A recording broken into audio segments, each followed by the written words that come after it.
trade talks are making solid progress, easing safe haven demand and putting pressure on gold. But have all the risks already been priced in, and how will this week's FOMC meeting and key economic data shape gold's next move? Find out more in As Good as Gold.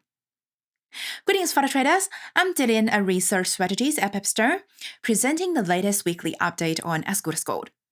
So gold spent the past week dancing in a familiar range between $3,300 and $3,430, first climbing, then slipping, and ultimately going nowhere fast.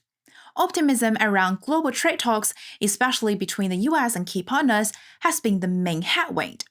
Still, traditional tailwinds like Fed policy uncertainty, geopolitical tensions, and central bank buying have helped keep the floor.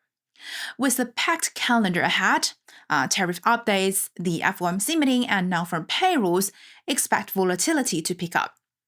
And now, looking at the gold against US dollar daily chart, last Tuesday's attempt to break above the $3,430 ceiling fell flat.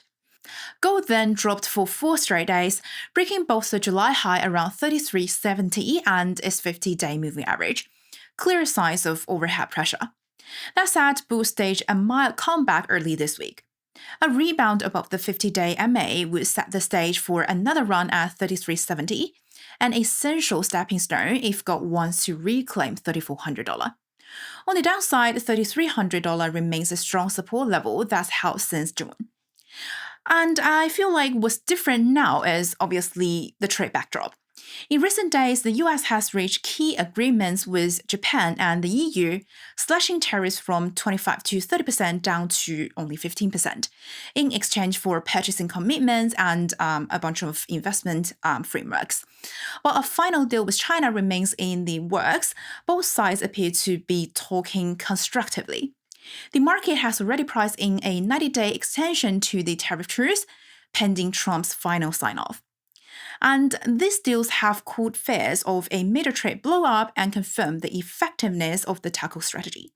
The US is signaling it prefers economic leverage and control through negotiation rather than any escalations. And for gold, that means risk of settlement is fading and some capital has rotated back into equities and risk assets, a short-term negative for prices. But still, hurdles in the US-China tariff details and slow progress with India means there's a reason to own gold as a hedge. With tariff wars easing, traders are refocusing on fundamentals and the Fed.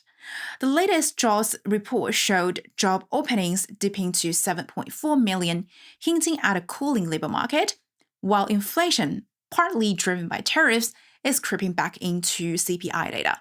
So if baseline tariffs rise from 10% to, say, 15%, that could worsen the stagflation narrative.